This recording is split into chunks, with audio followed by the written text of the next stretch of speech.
Nous sommes toujours au deuxième chapitre de Shmuel Aleph et nous sommes au verset 27, Perek Bet, Pasuk Kaf Zayin, la dernière partie de ce chapitre.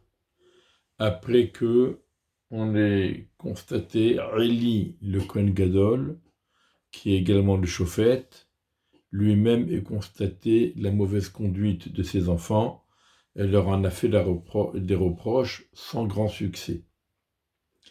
Alors qu'entre-temps, Shmuel continue à apprendre et à s'épanouir dans la Avodat Hashem.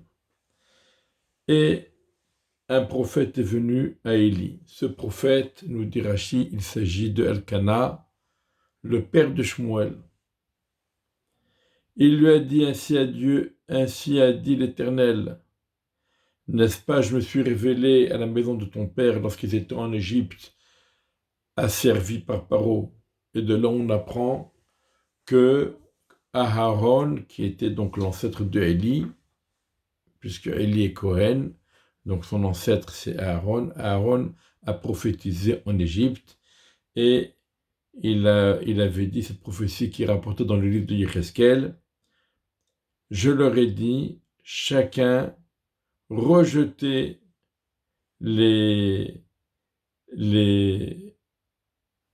que chacun rejette ce qui est mauvais à ses yeux et ne vous souillez pas avec les divinités égyptiennes.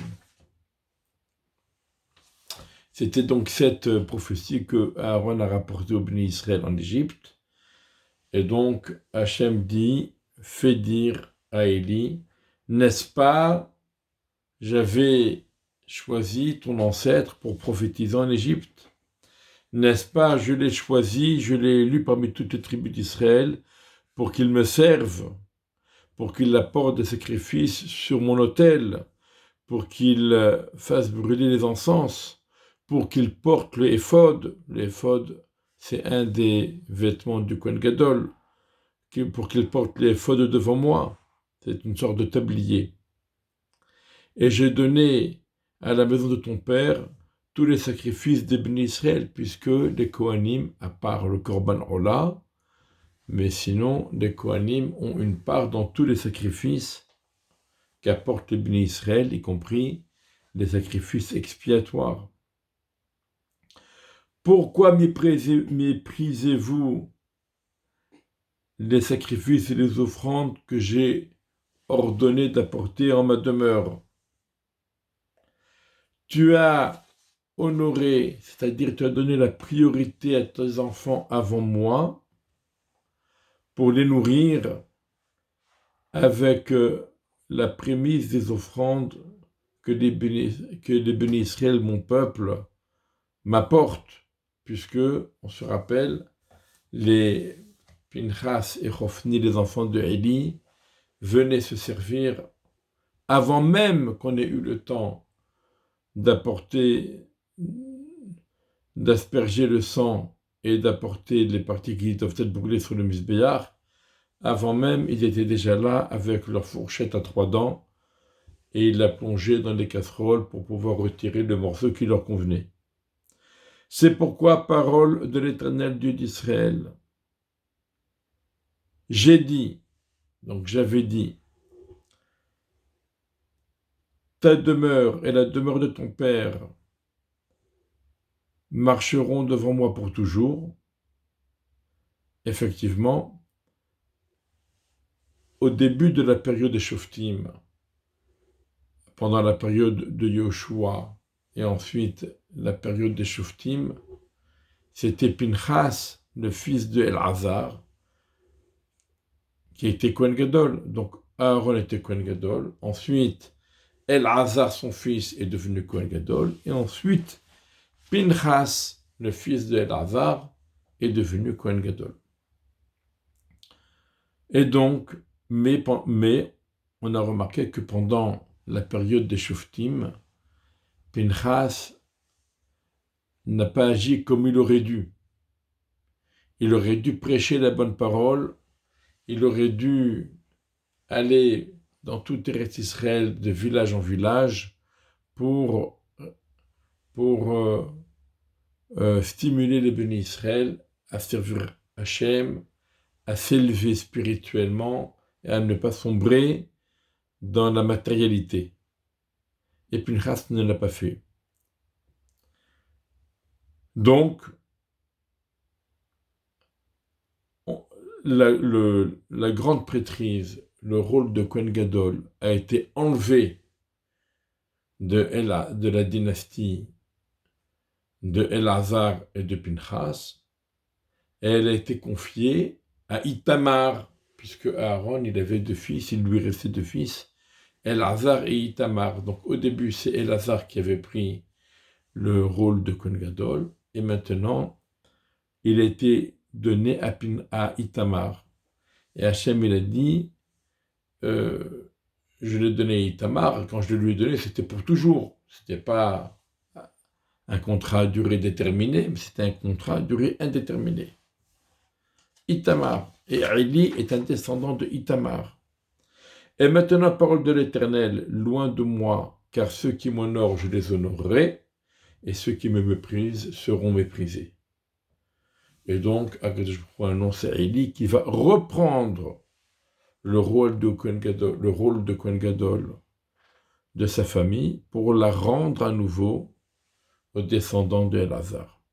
Voici des jours approchent, et je briserai ta puissance et la puissance de ta famille.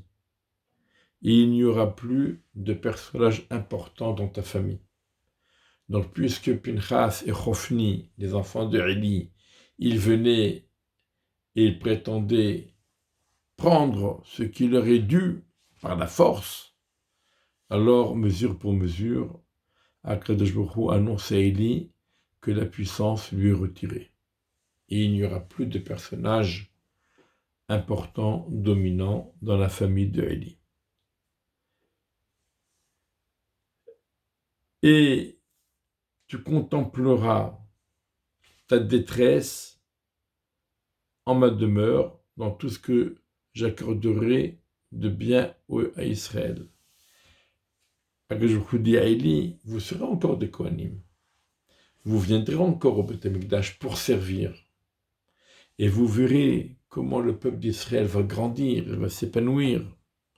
À l'époque de Shlomo, et il y aura une multitude de gens qui apportent des sacrifices et des offrandes. Mais vous ne serez pas les dirigeants. Et vous verrez votre déchéance alors que tout Israël est en train de prospérer. Et il n'y aura pas de personnes âgées dans ta famille, plus jamais.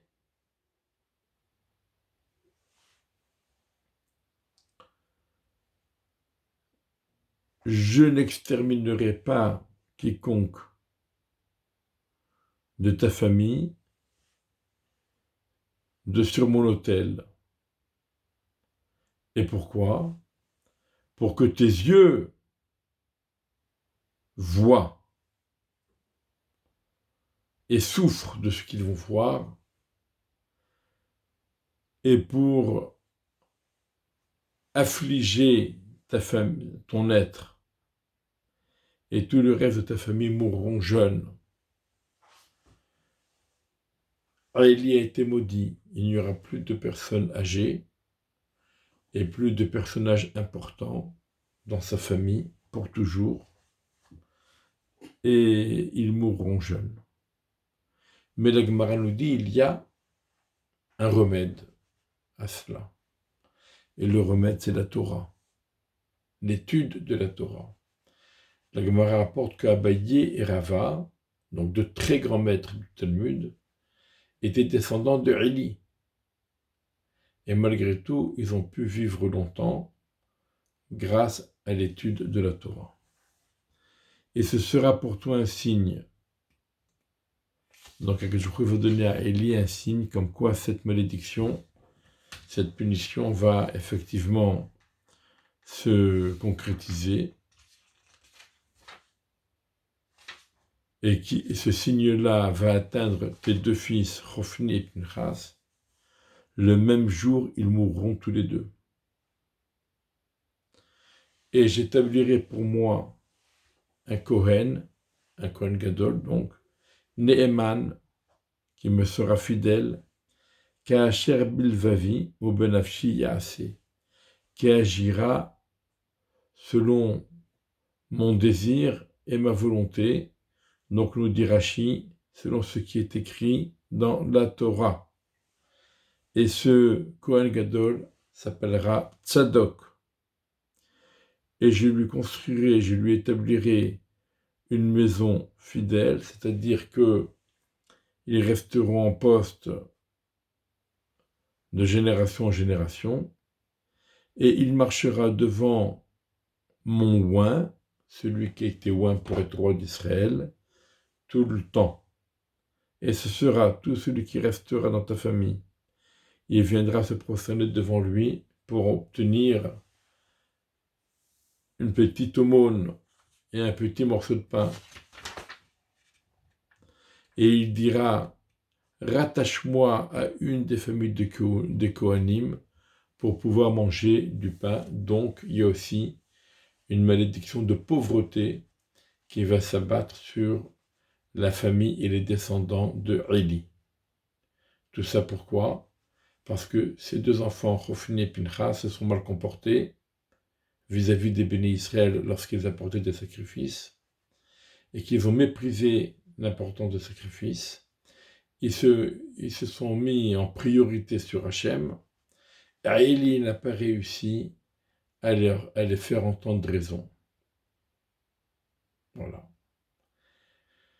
Eh bien, que cela nous serve de leçon, et nous devons faire teshuva, bien sûr, et nous devons